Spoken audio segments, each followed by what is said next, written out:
Hello friends, आज का हमारा टॉपिक है यूनिसेफ। आज हम डिस्कस करेंगे कि यूनिसेफ वाकई में है क्या और ये कैसे काम करती है। ठीक है, तो सबसे पहले हम इसका इंट्रोडक्शन देखेंगे। सबसे पहले हम इसका परिचय देखेंगे, उसके बाद इस्टेब्लिशमेंट, इसकी स्थापना कब हुई और इसके उद्देश्य क्या क्या हैं। ठीक है, और भारत में इसने कौन कौन से कार्य किए हैं। तो चलिए वीडियो को स्टार्ट करते हैं बिना टाइम वेस्ट किए और देखते हैं कि यूनिसेफ वाकई में है क्या। सबसे पहले हम इसका परिचय देखेंगे। यूनिसेफ का क्या देखेंगे, तो सबसे पहले परिचय देखेंगे। तो चलिए देखते हैं। सबसे पहले हम इंट्रोडक्शन अर्थात परिचय देखेंगे। ठीक है, तो ये एक इंटरनेशनल, सबसे पहले मैं बता दूं कि ये एक इंटरनेशनल इंस्टीट्यूट है। क्या है? इंटरनेशनल इंस्टीट्यूट है। इसका पूरा नाम, यूनिसेफ का पूरा नाम यूनाइटेड नेशन चिल्ड्रन फंड है। अभी वर्तमान समय में इसका पूरा नाम यूनाइटेड नेशन चिल्ड्रन फंड है। ठीक है, पहले अर्थात ये जब स्थापित हुआ था तो इसका नाम United Nations International Children's Emergency Fund था। ठीक है, जब ये स्थापित हुआ था तो इसका पूरा नाम United Nations International Children's Emergency Fund था। अभी इसका नाम यूनाइटेड नेशन चिल्ड्रन फंड है। ठीक है, तो United nation international children emergency fund क्यों था? क्योंकि द्वितीय जो विश्व युद्ध हुआ था उसके बाद असंख्य बेघर, भूखे, कुपोषित बच्चों के कल्याण हेतु आपातकाल में अर्थात इमरजेंसी में यह संगठन बना था। ठीक है, अब इसके लिए इसके पूरे लंबे नाम से इंटरनेशनल तथा इमरजेंसी शब्द हट गए हैं। ठीक है, अभी इसके पूरे लंबे नाम से अर्थात United nation international children emergency fund से इंटरनेशनल तथा इमरजेंसी हटा दिए गए हैं। फिर भी इसके अंग्रेजी के संक्षिप्त नाम में आई तथा ई अभी भी सम्मिलित हैं। ठीक है, इसके संक्षिप्त नाम अर्थात यूनिसेफ में आई और ई अभी भी सम्मिलित हैं, लेकिन जो इसका बड़ा सा नाम है United nation international children emergency fund, इसमें से इंटरनेशनल तथा इमरजेंसी शब्द हटा दिए गए हैं। ठीक है, तो यहाँ तक क्लियर है। तो चलिए आगे बढ़ते हैं और देखते हैं कि इसकी स्थापना कब हुई थी। तो संयुक्त राष्ट्र संघ की महासभा द्वारा 1946 में, ठीक है, 1946 में इसकी स्थापना हुई। किसकी स्थापना हुई? तो यूनिसेफ की स्थापना हुई। किसने की? तो संयुक्त राष्ट्र संघ की महासभा ने। ठीक है, प्रथम 4 वर्ष तक इस संगठन ने द्वितीय महायुद्ध की चपेट में आए देशों के बच्चों के लिए कार्य करें। ठीक है, प्रथम 4 वर्षों तक इस संगठन ने किसके लिए कार्य किए?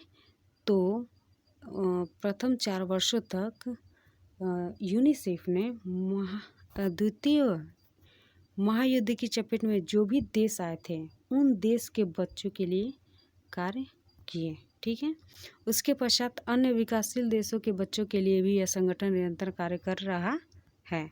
ठीक है, यहाँ तक क्लियर है। तो अब देखेंगे पर्पज, इसके उद्देश्य कौन कौन से हैं। ठीक है, जहाँ तक कह सकते हैं कि जहाँ तक एक और संयुक्त राष्ट्र संघ मानव कल्याण एवं उत्थान के कार्य करता है, वहीं यूनिसेफ के विकास का लक्ष्य लेकर चलता है। ठीक है, इसका मुख्य उद्देश्य क्या है?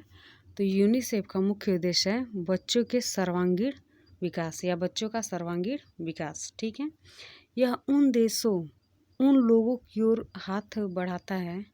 यूनिसेफ उन लोगों की ओर हाथ बढ़ाता है जो सारी सुख संपदा बच्चों के लिए इस सिद्धांत पर विश्वास करता है। ठीक है, यह संगठन पहले विभिन्न देशों के बच्चों के विकास से संबंधित योजनाएं बनाने में सहायता देता है। ठीक है, यह संगठन क्या करता है? तो पहले विभिन्न देशों के बच्चों के विकास से संबंधित योजनाएं बनाने में सहायता देता है। फिर क्या करता है? तो फिर योजनाओं के लिए उस देश में जिन चीज़ों की आवश्यकता होती है, जिन उपकरणों की आवश्यकता होती है, जिन चीज़ों की कमी होती है, वह क्या करता है, यूनिसेफ उन्हें प्रदान करता है। ठीक है, जैसे आर्थिक सहायता है, आवश्यक उपकरण हैं, सामान हैं, ये सब प्रोवाइड कराता है। किन देशों को, तो जिन देशों में इन सब चीज़ों की आवश्यकता होती है। ठीक है, तो अब देख लेंगे भारत में इसके कार्य, यूनिसेफ के भारत में कार्य, action of UNICEF in India. ठीक है,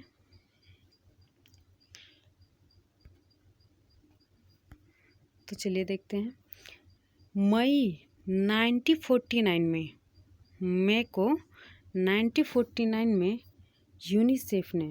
यूनिसेफ भारत में सहायता कार्य कर रहा है। मई 1949 से यूनिसेफ भारत में सहायता कार्य कर रहा है। कब से कर रहा है, तो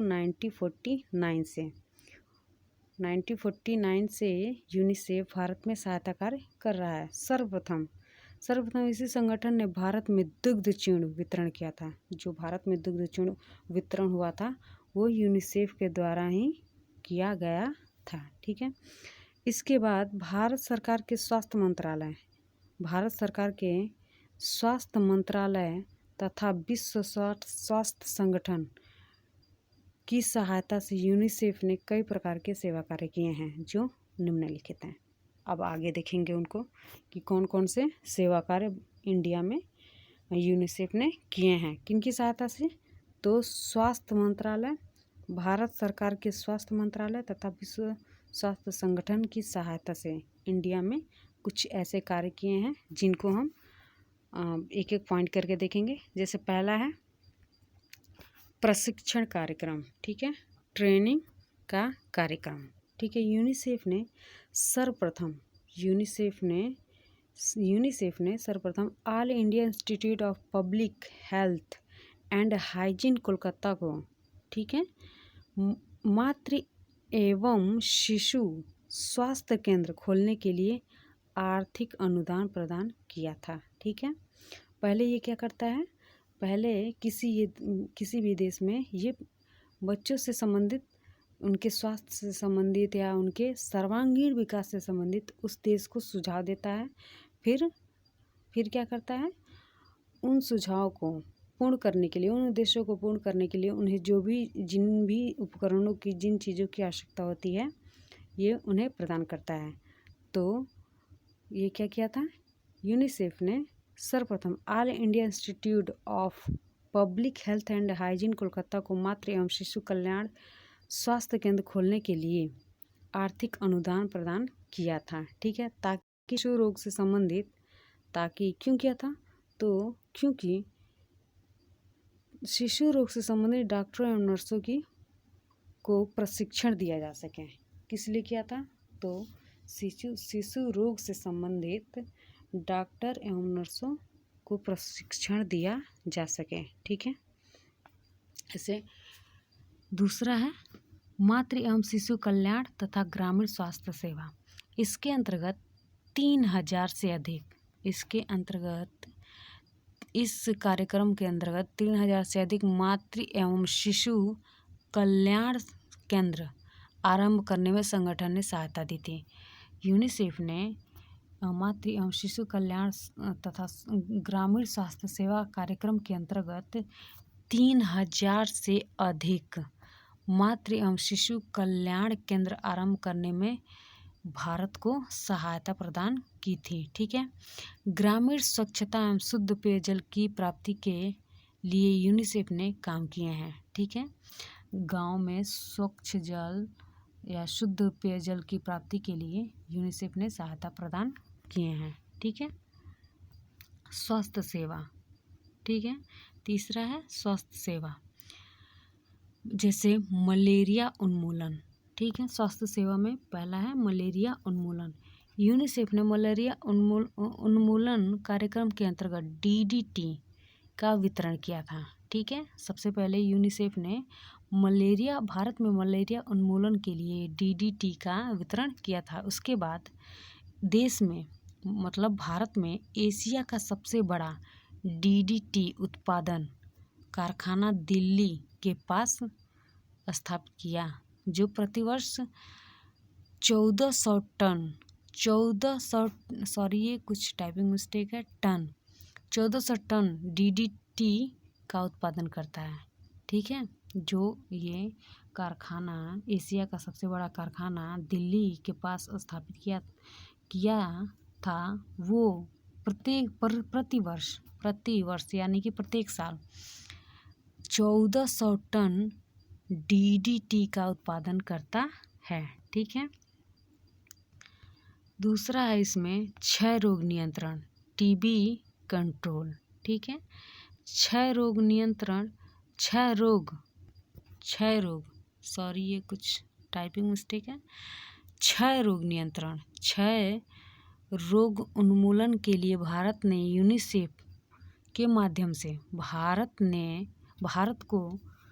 भारत ने यूनिसेफ के माध्यम से सर्वाधिक मात्रा में BCG वैक्सीन उपकरण तथा वाहन प्राप्त हुए। किसके माध्यम से? तो यूनिसेफ के माध्यम से भारत को BCG वैक्सीन उपकरण तथा वाहन प्राप्त हुए।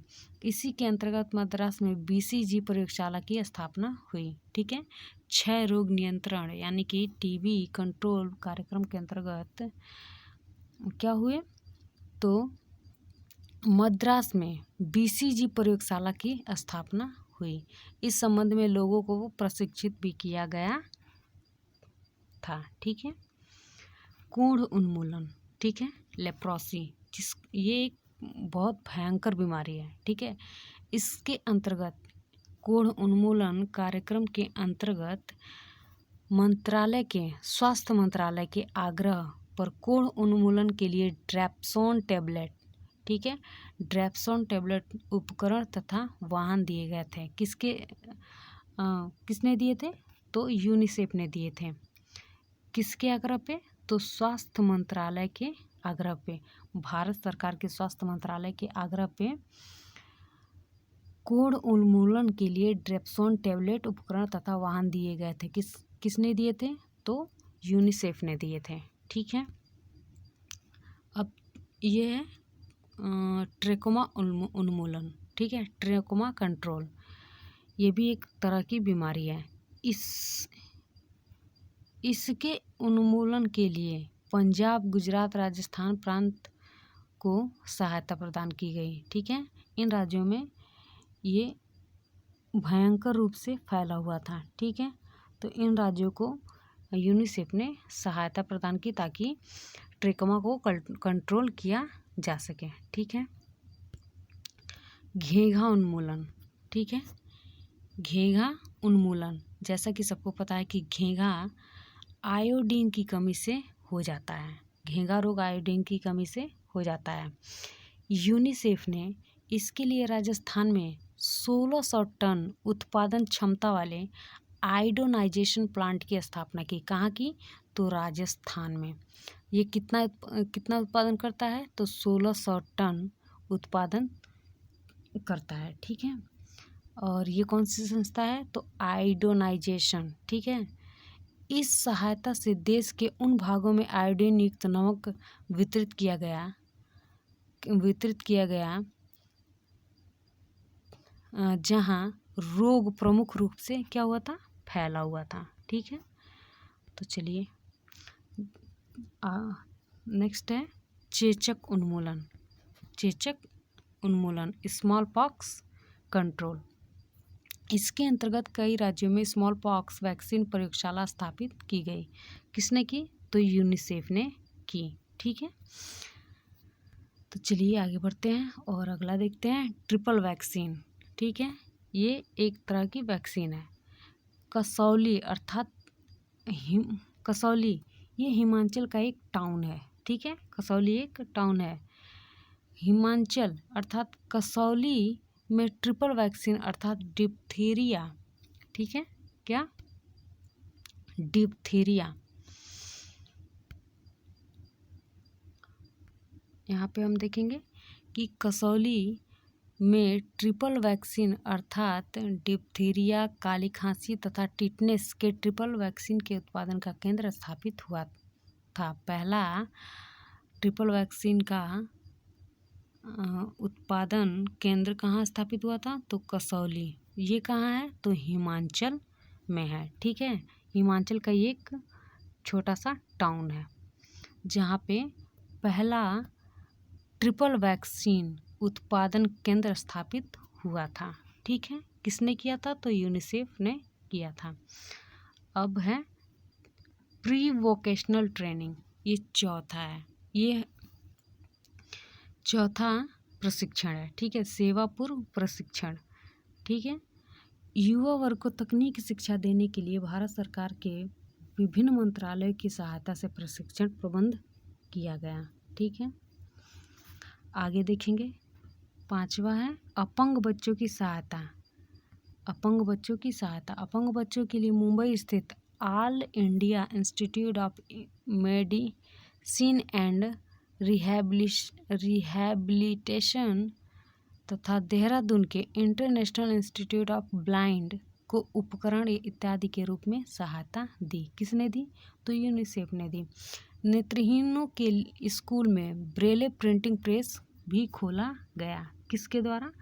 तो यूनिसेफ के द्वारा। किसके लिए? तो बच्चों के लिए, उन बच्चों के लिए जो अपंग हैं, शारीरिक रूप से अपंग हैं। ठीक है, इनेबल है।